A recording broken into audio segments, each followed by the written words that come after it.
Today, I will be discussing an evaluation of a 4-week course intervention honoring loss and transforming grief in CIRS recovery. My objectives today are to share the importance of community and the use of a variety of experiential tools to understand, process, and move feelings of grief for CIRS patients, to understand the thought process and intentions for data collection, and to review pilot study results. Where does my interest in grief come from? I'm very interested in exploring how we as a community of providers to folks with CIRS, how we can reduce the mental, emotional, and spiritual suffering for patients going through the Shoemaker protocol. In my own CIRS journey, there was a lot of grief. I grieved the loss of body function, support systems, physical belongings, finances, my future, independence, and identity during my health crisis. There are limited resources available for the intersection of grief and chronic illness, let alone grief and CIRS. What types of grief support help patients feel validated and seen? What types of grief support help patients process and move through the grieving process? And what is the right time in the protocol, the right length of time to try a grief intervention, and what methods work for which types of patients? A little bit about my background. I am a certified speech and language pathologist. I'm a certified mindfulness teacher with trauma-sensitive training. I'm a grief educator and peer-to-peer support, a Shoemaker Proficiency Partner diplomat, founder of Meditation for CIRS, hostess of the Heart of CIRS podcast, and a CIRS survivor, somewhere between step 3 and step 12 of the protocol, who is working with actinos, past endotoxin exposure, Bartonella, and multiple tick co-infections. I want to share a little bit about my own timeline to help orient you to how I got to the place of working with grief with CIRS patients, and why I feel like this is such a helpful course in intervention. Going back to the year 2000, I personally had a series of sudden deaths in my family. And these were my first major losses, the first experience I had in life with grief. And I say this because sometimes as a CIRS patient, you might be just thinking you're grieving the grief of the illness. But if there are past experiences of grief, they often come up and come back around as people go through the healing process. In 2015, I began studying as a mindfulness meditation teacher, and that became really my primary practice. I became certified in 2019. In 2020, we had COVID, so there was a lot of global grief. I was exposed to fires in California, so there was environmental grief. Lived in a moldy building, was living on a farm. And then in 2021, had my CIRS priming event, which was the second COVID vaccine. I unknowingly was living in a water damaged building at the time of vaccination. And then that summer, I had multiple ER visits, a hospitalization, and really no diagnosis. So there was a lot of health grief. There was a period where I was able to regain some strength and abilities. It was going up and down for a while. And so I decided to travel to France, bear my doctor's blessings. Nothing is wrong. Go relieve some stress, they said.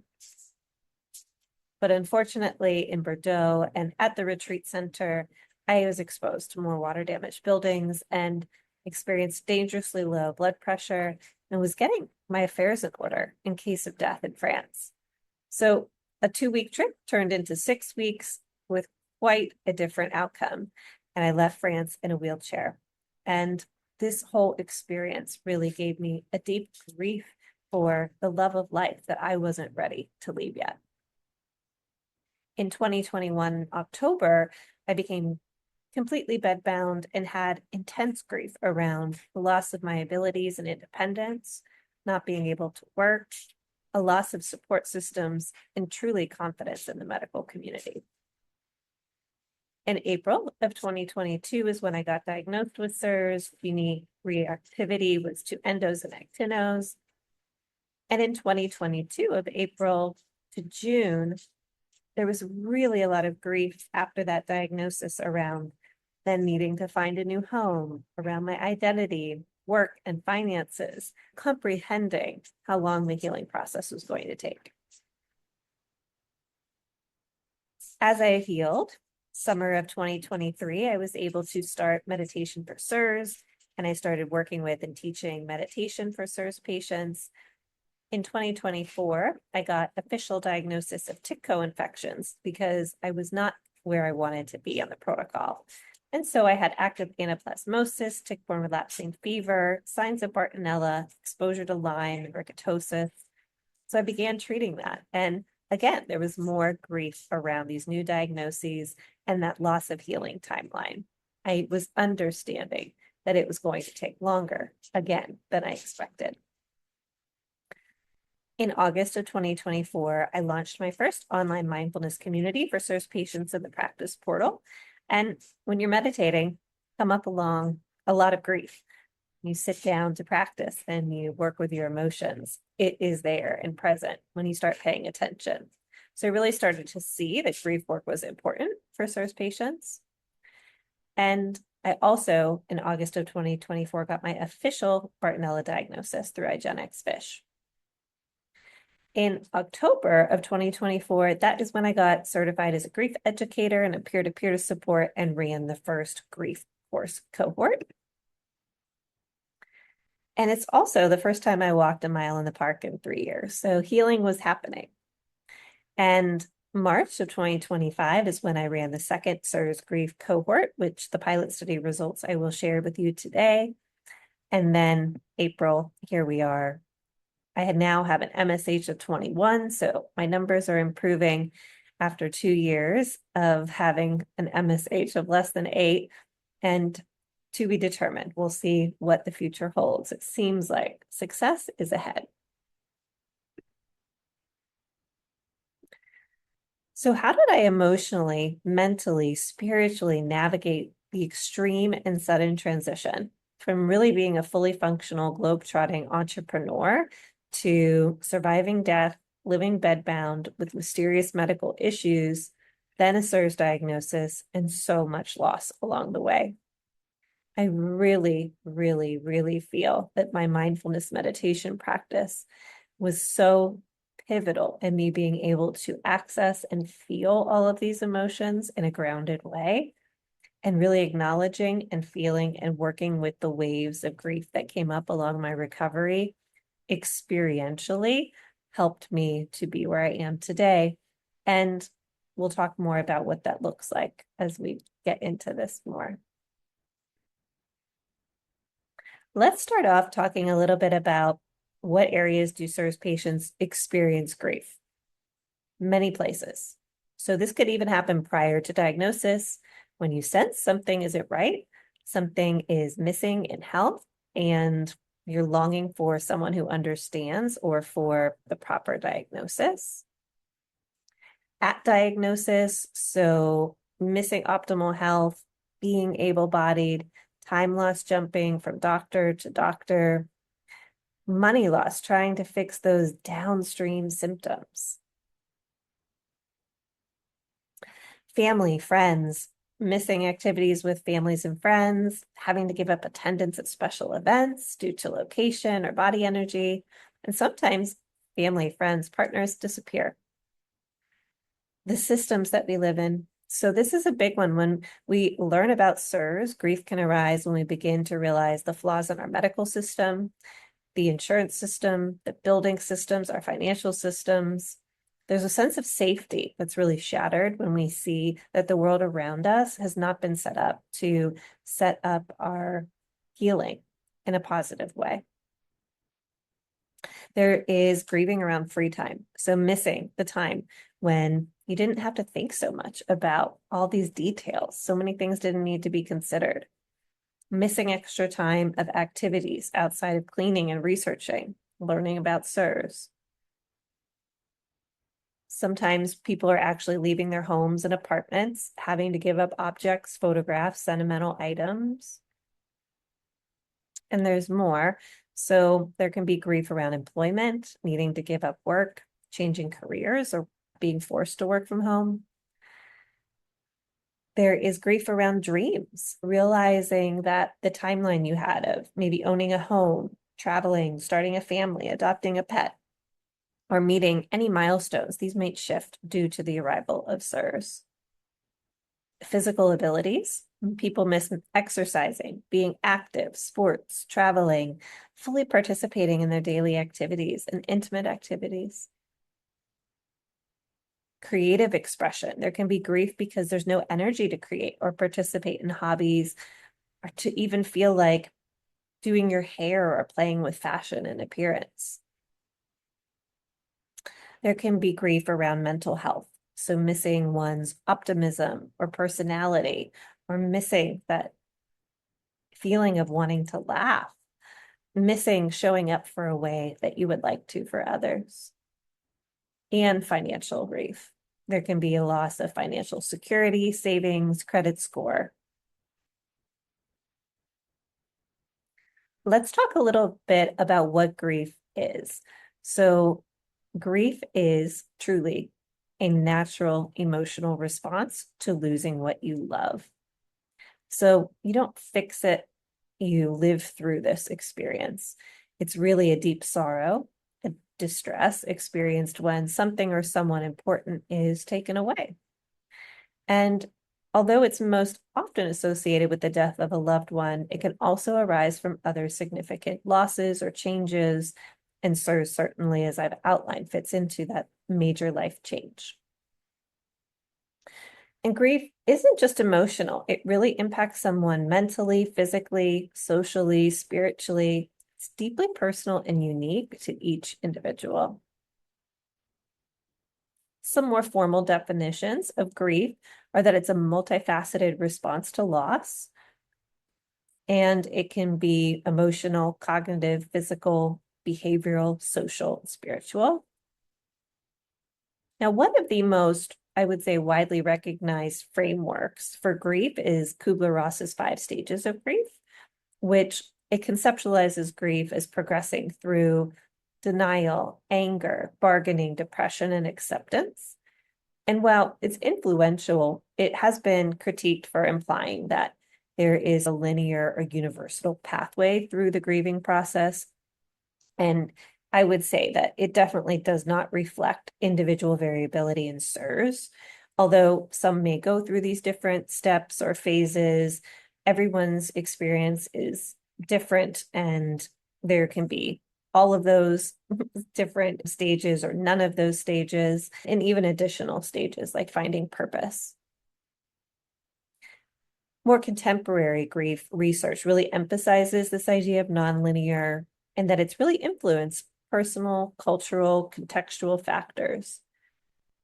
There is a dual process model of grief, for example, that describes sort of an oscillation between loss-oriented and restoration-oriented coping processes to help with grieving. Those who are experiencing grief will understand that the feelings associated with this are a ball of emotions and can be a tangled ball. It can show up as many of these feelings in the picture here: anger, sadness, despair, apathy, numbness, loneliness, betrayal, rage, distress, helplessness. And as you go through the process, there are also these periods where there could be sprinklings of deep love and appreciation, hope, kindness, and compassion. So it's quite an emotional time. How do we work with grief in CIRS? For some, talk therapy, counseling, or grief one-to-one support is the main modality. Others gravitate more towards activities which help to process deep emotions more somatically, which means in the body. without necessarily having to talk directly about the grief. And so this can look like experiential role play and improv, writing, journaling, music, guided meditation practices, time in nature, art, rituals, and somatics like Qigong or Tai Chi or yoga.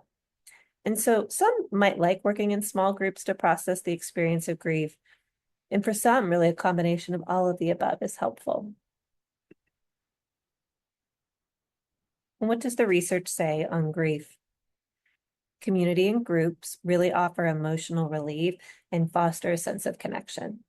It provides a communal space where people can share these grieving experiences, process their emotions, and find mutual support.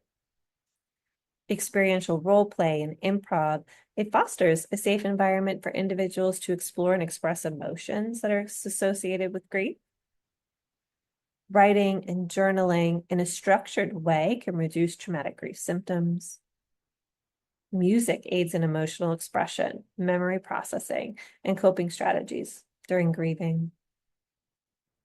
Meditation and mindfulness reduces symptoms of depression and anxiety, decreases rumination and emotional reactivity, and really improves mood and emotional regulation in people experiencing grief. Natural settings can help restore cognitive and emotional capacities depleted by stress, including the emotional strain of grief. Art is helpful for increasing and having a positive effect on people. It can really reduce prolonged grief symptoms, particularly feelings of emotional numbness and life emptiness that happen with grief. Rituals can offer structure, meaning, and a sense of control during time of loss. So personalized rituals can aid in emotional healing and psychological resilience. Somatics, Qigong, Tai Chi, yoga, we know that grief really triggers physiological responses, muscle tension, fatigue, digestive issues, and sleep disturbances on top of CIRS, right? So these symptoms are related to a stress response and involve the cortisol and adrenaline. The vagus nerve gets impacted. Unprocessed grief increases the risk of chronic stress, heart disease, and immune dysfunction. Somatics really support the physiological and mind-body connection. When creating a course on grief for CIRS patients, it was important for me to collect data. And I think this is important for the surviving mold community and CIRS patients. What's the right timing of mental and emotional strategies as you go through the protocol? When do you do it? How can we help patients invest money wisely? We want patients to be using their money in nuanced and strategic ways. How can we give patients some trust and confidence that we as providers are looking out for their emotional and mental health as they recover? And truthfully, not all programs work for every CIRS patient. So what options show to be supportive for what kind of CIRS patient? So my research question was, can a 4-week community-based experiential grief online course for people with CIRS be an effective modality to support the grieving process and well-being and reducing distress related to grief? There were different tools that I used in a pre and post survey for participants. The first is the Warwick-Enberg Mental Wellbeing Scale. And this is a self-report measure, 5-point scale, where people rate how they're feeling, none of the time, all of the time. It's very validated, good validity and reliability. In here, you'll see a few statements and examples. I've been feeling optimistic about the future. I've been feeling relaxed. I've been feeling interested in other people. The distress tolerance scale is another self-report measure of emotional distress tolerance. So it really measures to the extent which people believe they can experience and withstand distressing emotional states. It has good reliability and validity and helps with the emotional regulation part. It helps to assess the distress tolerance. Here are a couple examples of the statements. I can't handle feeling distressed or upset. When I feel distressed or upset, all I can think about is how bad I feel. Feeling distressed or upset is unbearable to me. And then there was the adult attitude to grief scale. So this is a psychometric tool which focuses on the emotional and cognitive processing of grief. So there are responses from strongly agree to strongly disagree on 3 categories: overwhelming reactions, controlled reactions, and resilient coping to grief. So feeling overwhelmed, feeling a loss of control, or feeling resilient. It measures the overall vulnerability in grief to really help shape support for people. So severe vulnerability, high vulnerability, low vulnerability. It has good validity, good consistency, and good reliability. Here you'll see the 3 different categories in different colors. Number 2, we changed it to say, for me, it is difficult to switch off thoughts about losses in CIRS versus the loss of a person. And you can read through some of those.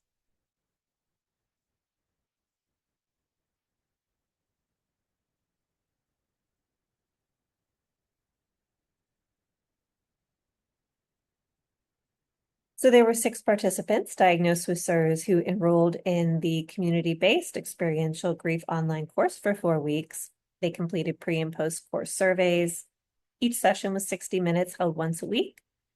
Each session included a grounding meditation or movement practice, a teaching on grief, interactive experiential work such as writing, music, art, ritual, nature, meditation, somatics, and interactive community question and reflection time. Participants were asked to complete an experiential homework assignment each week. So writing, music, art or ritual, somatics, nature, and to report on the experience the following week with the group. 4 of 6 participants were passing the VCS test at the start of the course. 1 patient received individual support for grief during the course. 1 patient was on step 1 in external exposure, and all other participants were on step 2 or higher on the Shoemaker protocol. So the Warwick-Edinburgh Mental Wellbeing Scale, on average, participants started and stayed within normal limits, and 2 participants went from below average to within normal limits, and all participants except 1 increased their well-being score.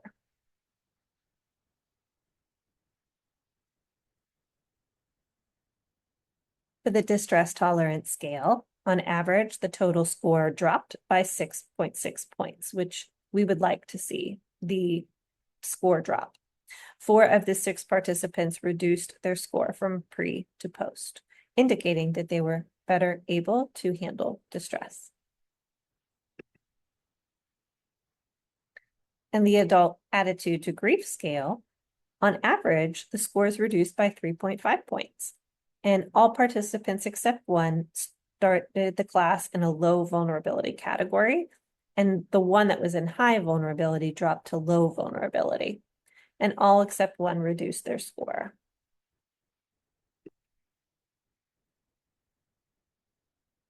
So in summary, the survey results suggest that participants with CIRS who completed a 4-week community-based experiential grief online course can maintain their well-being or improve their well-being, can reduce their distress, can reduce their vulnerability as measured by these self-report instruments. Both patients who were not passing the VCS during the course, including 1 patient in external exposure, lowered their AAG score. Their grief vulnerability did not correlate to a particular VCS score step in the protocol. So that's interesting because it shows that a variety of CIRS patients can benefit from a community-based experiential grief course and really can be referred at any point in the protocol where they feel capable of participating. The 1 patient who increased their AAG score did so only by 1 point, and it still remained low vulnerability. What did participants like the most about the course? Actionable steps to work with grief. What to do with it. A change in perspective around feelings of grief and really how to hold space for those feelings. And the processing and sharing in community. There were multiple testimonials about the impact of the course on their recovery. really feeling like it was a safe space to explore their feelings. The teachings were valuable, and it helped people to hold space for their own grief and to understand that it's very natural. And they enjoy doing this with other people that are going through it. Grief is a silent but very present CIRS symptom that is often overlooked. And so this is really uncharted territory for some people, but it provided tools to gently cope and honor the grief and loss. It really helped people to understand what healthy grief can look like and learn new ways to view and process the grief. They felt like it was a creative way to work with the feelings. So in the future, I'd love to increase the number of participants. Closer to 30 would be ideal. I'd love a control group at some point. I'd consider adding in the ACEs score to get a history of adverse childhood events and trauma to see if there's any relationship with how we're handling grief. My next course will begin June 8th, 2025.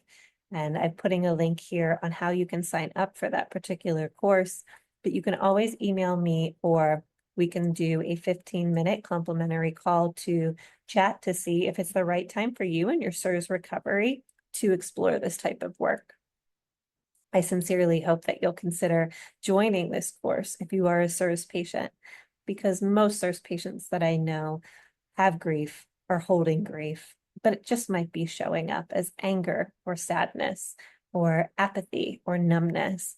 And the root of it is really exploring the grieving process to allow that to move through to provide more space for your healing.